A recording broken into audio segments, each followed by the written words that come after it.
beautiful story viewers. I'm so grateful that you guys are here today. Welcome to another webisode of my story, where I tell my life story in 30-minute webisodes. And we are right here at the end, really. I'm just kind of wrapping things up. But yeah, so like I said, I joined this metaphysical school, and I put myself through a rigorous school schedule, and it was kind of intense, but it was worth it, I think. And I think last time I talked about working with the priestesses that are around the world. There's so many of them alive today, and I think I don't know. But yeah, and I talked about, a little bit about my healing journey, but I think that I make it sound really easy. There was a lot of really intense moments. There's a lot of moments where it was like, "Oh my gosh, I am not."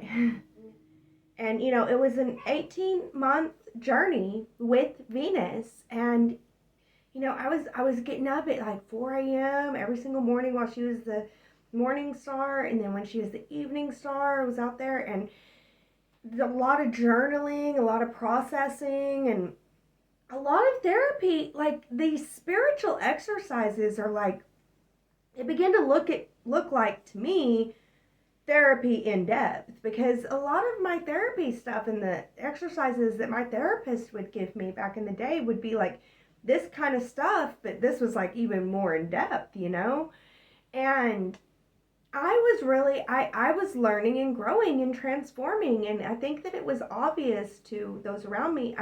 The reason why I say I think that is because they were telling me that. They were like, "Wow, you really have grown and stuff." But I can't, it's not the same. Graduating from an online priestess school, and that you went through everything that you needed to go through, but there's not any big ceremony. There's no big to do about it, There's no ceremony where you have a cap and gown and you invite all your family. Like, none of that happens. You go through the processes, and honestly, it seems like the online people don't know if you did it or not, because honestly, if you don't do the processes, you're cheating yourself. And I think a lot of people, the way that they take online courses, and I might be wrong, people might actually take them the way that I do, which is they do the processes.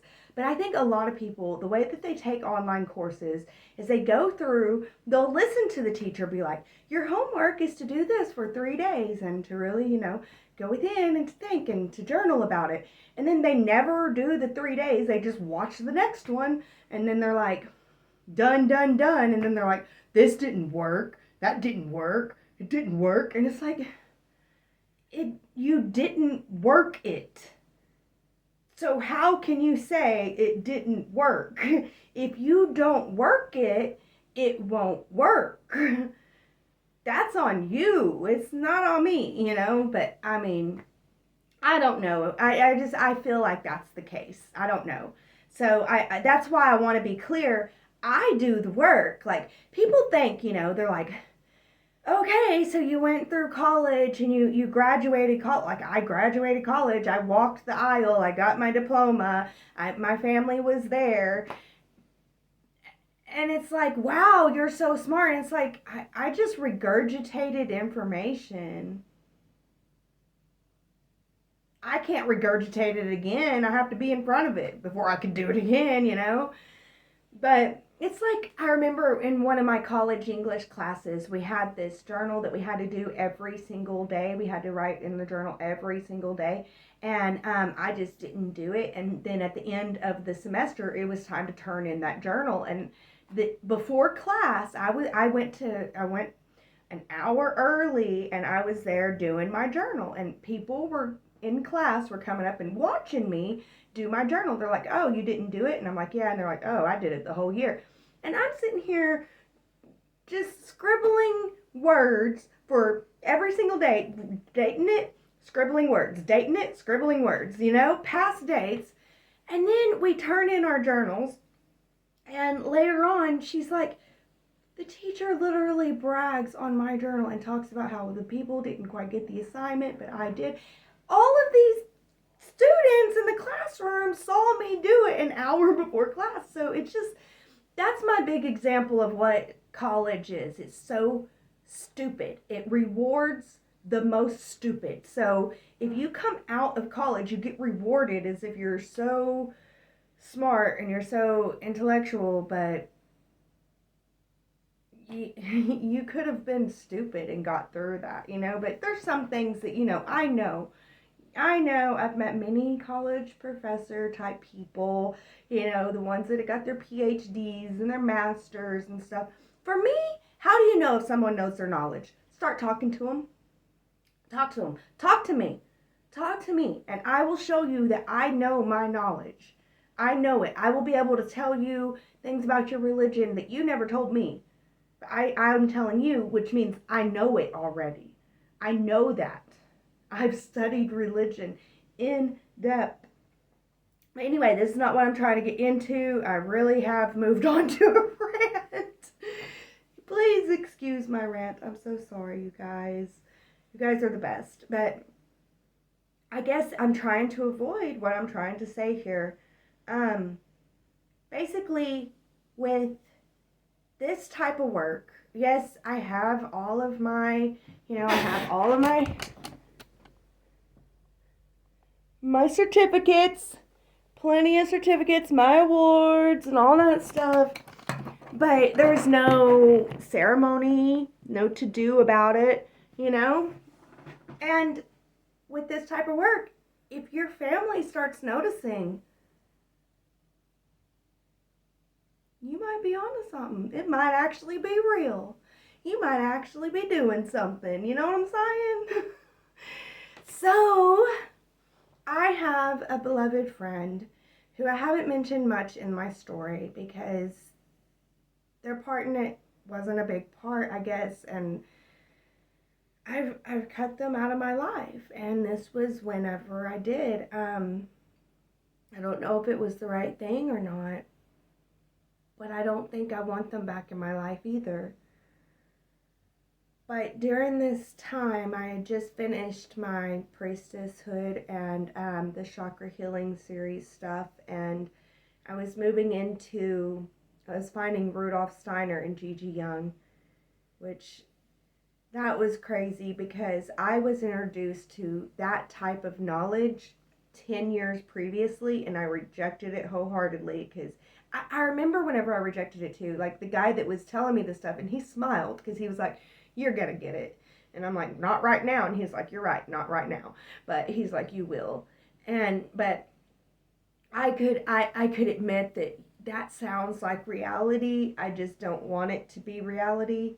Like sometimes that the reality is if you plant a seed and if you plant a germinated seed in the proper soil and you water it and take care of it, it's gonna sprout and it's going to become, it will become fruitful if you caretake it. But you don't want the reality to be if you caretake it. You kind of want the reality to be it just becomes fruitful. There's no sprouting process. It was that kind of thing that I was kind of encountering with spirituality. Rudolf Steiner is that type.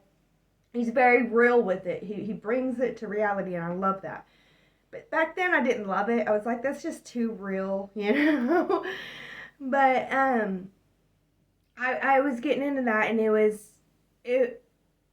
I like to share my knowledge. That's why I want to be a spiritual teacher. And also, I ran into a point where pretty much I felt like my head was overloaded. I couldn't hold any more knowledge and it wasn't going to work anymore. And my guides told me that you have to teach it at this point to gain any more. Like there's a point in gaining knowledge that if you don't move into teaching knowledge, you won't gain any more knowledge.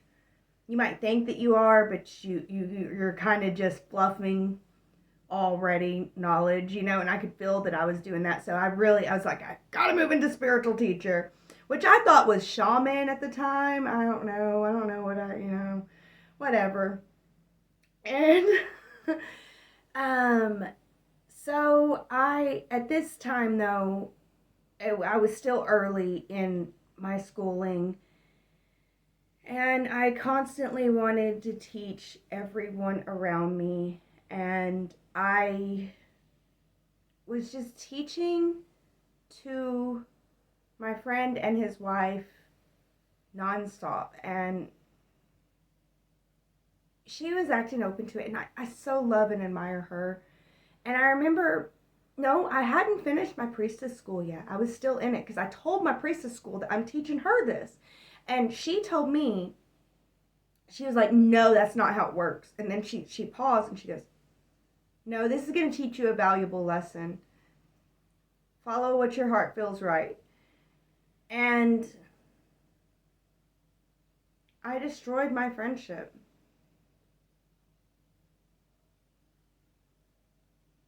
Trying to force my knowledge upon her.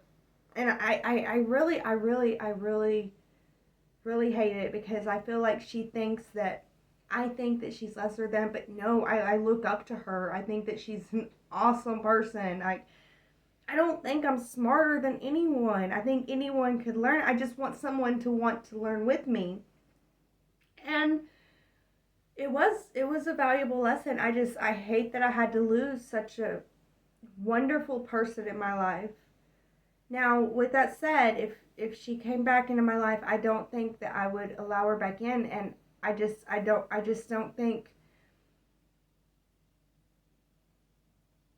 I guess I don't think we're compatible. There's other things. It's not that I wouldn't let her back in.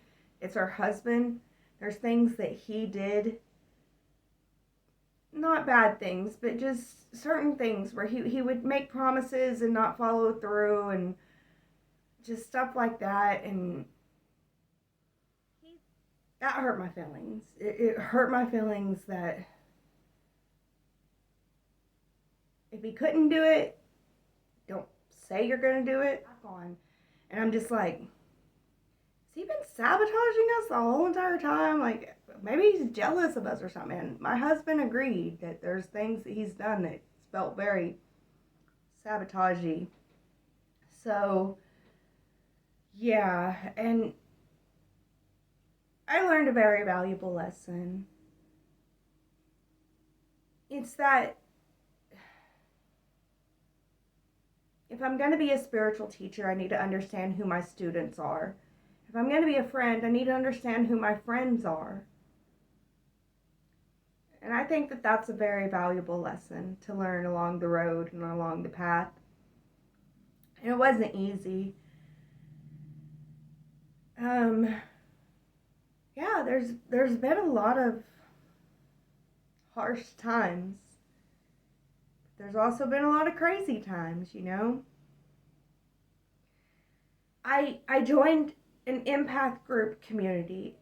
I loved this community so much.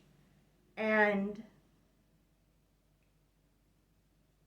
they talk about their spiritual experiences too. So it's really cool to have other people that have experienced similar things that you have.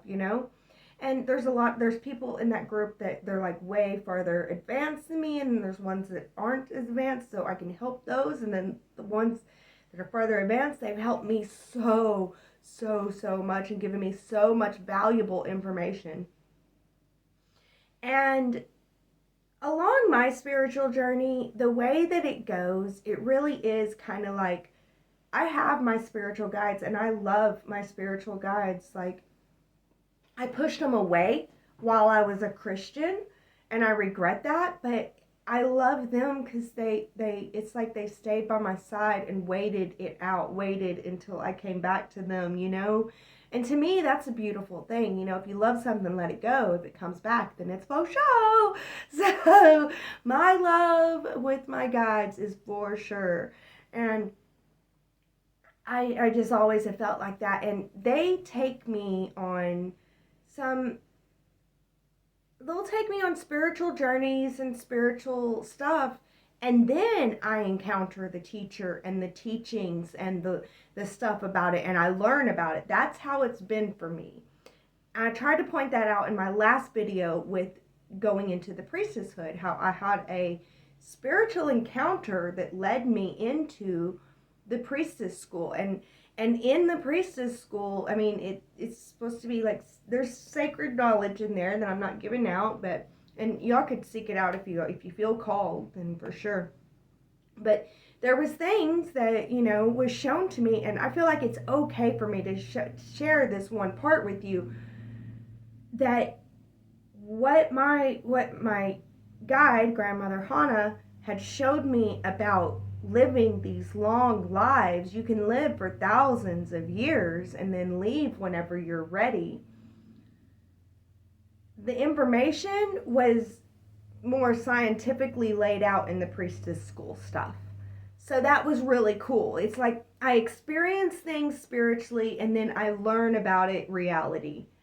Is that making sense? I don't want to say that. I learn about it physically. I experience things spiritually and then I learn about it physically because they're all reality, spirit and physical. And physical is just dense spiritual. That's all that it is. It's the most densest of the spirituals. So anyway, I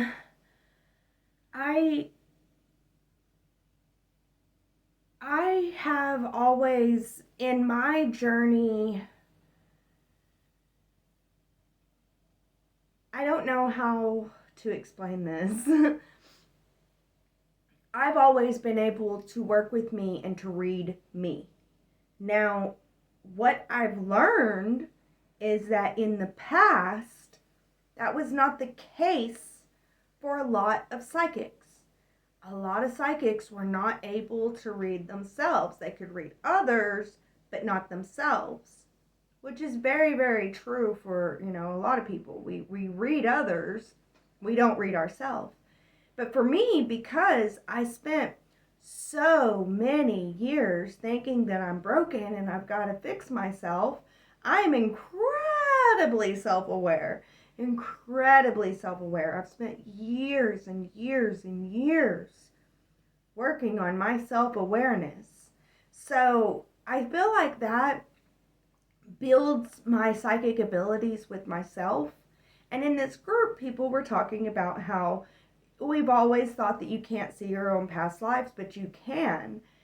And in the step astrology system, Christopher Sensei Wateki, he talks about our past lives and how we can see them in the chart and stuff. So I'm like seeing them, I'm seeing my past lives in the chart, but I'm just getting glimpses. And I'm asking my guides, and my guides basically told me, no, not right now. You don't need that for where you are on your journey and where you're going. And I remember I told the people in the group, and this one girl, she got so upset. She's like, you need to fire your guides. Your guides are not telling you the best information. They're not helping you at all. And I went to my guides and I'm like, what in the world? Like, I'm being told I should fire you guys. But I have a good relationship with my guides. The best relationship in my life is with my guides. There's no relationship in my life that compares to mine with my guides. I don't have a relationship with a human being as powerful and as loving and as supporting and as wonderful as the one that I have with my guides. Like, come on now. And y'all are telling me I can't know about my past, and they're like, there's just some things that they promise me it will come, but there's some things that I just don't need to know right now. They would be more of a hindrance to my path than a help. And I was like, I want to know something. And I don't know if my guides were effing with me or not. I never fired them. Not for this. I think later on, no, not with my guides. But there's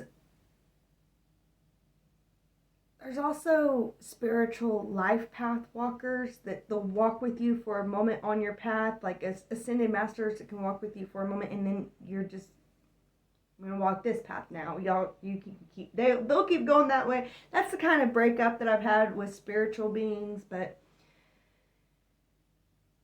I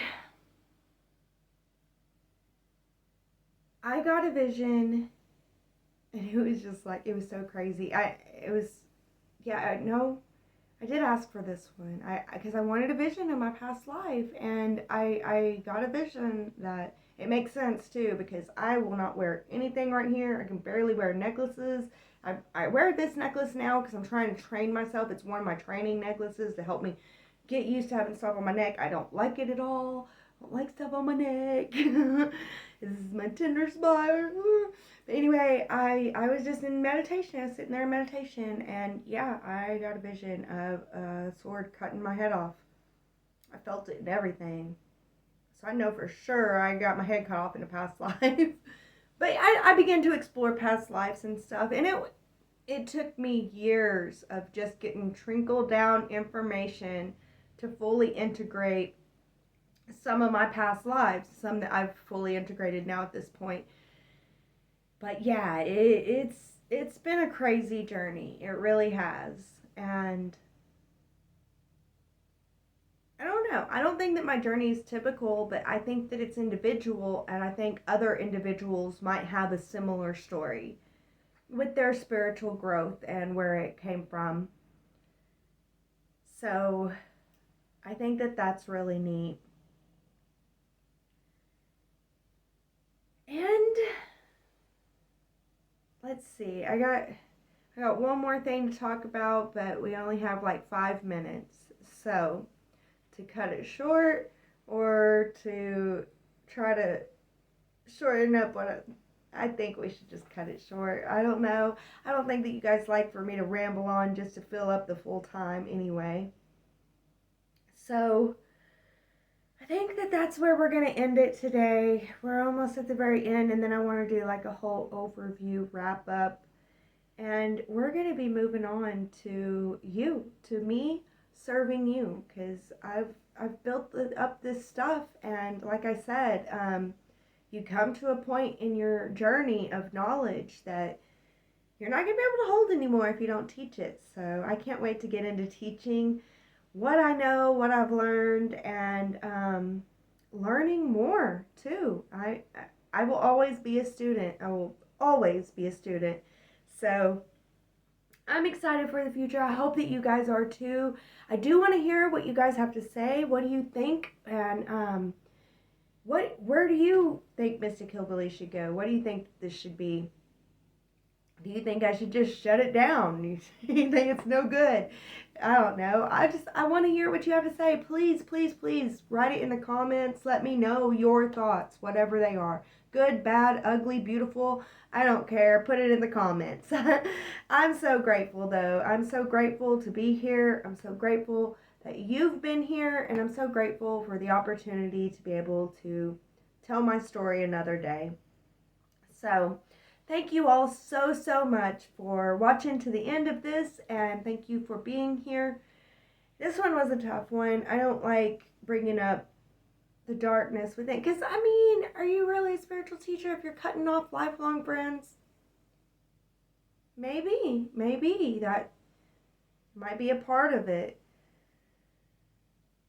I don't know. I love them and I forgive them, and I'm thankful for the friendship that we have and we had, and I do wish them the best on their journeys. I hope that they wish me the best, but I could see them watching this making fun of me the whole time, that's fine. Whatever. Anyways, guys, thank you for watching this one, and thank you for putting up with me so long. You're the best, and as always, God and Goddess bless you with love. As we wrap up this incredible journey together, I want to express my deepest gratitude to each and every one of you.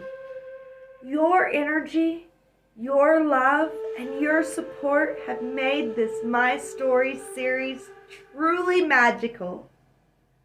And before we part ways, I want to take a moment to thank you for spending your precious time with me.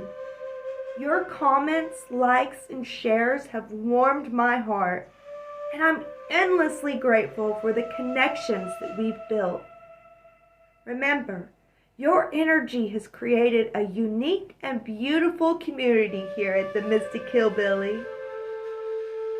Now, as we venture forward, I feel it's essential to address something crucial. Unfortunately, the online world isn't always filled with positive vibes. There are scammers out there who may misuse my pictures and pretend to be me. Please be cautious. I will never reach out to you first. The only way to get a reading from me is by reaching out to my official email or website. If someone contacts you claiming to be me, it's more than likely a scam. I would never ask you to pay for a reading in that way. Remember, I believe in truth, integrity, and the law of attraction. If you're meant to receive guidance from me, the universe will guide you to me and not the other way around. Trust the process and let your intuition be your guide. Before we say our goodbyes, I'd like to humbly ask you for your support. As a new YouTuber, every bit counts. If you've enjoyed our time together, consider donating. The links are in the description. And for just $2 a month, you can unlock exclusive content on my Patreon, including Mystic Message Outtakes, Full Moon and New Moon card readings, and a 40-day transformation challenge. Your support would mean the world to me. Thank you, thank you, thank you from the bottom of my heart. I appreciate you. Love, love, and more love to each of you. Let's stay connected in the cosmic dance that we call life. Until we meet again, stay blessed, protected, and full of positive vibes. That's all she got.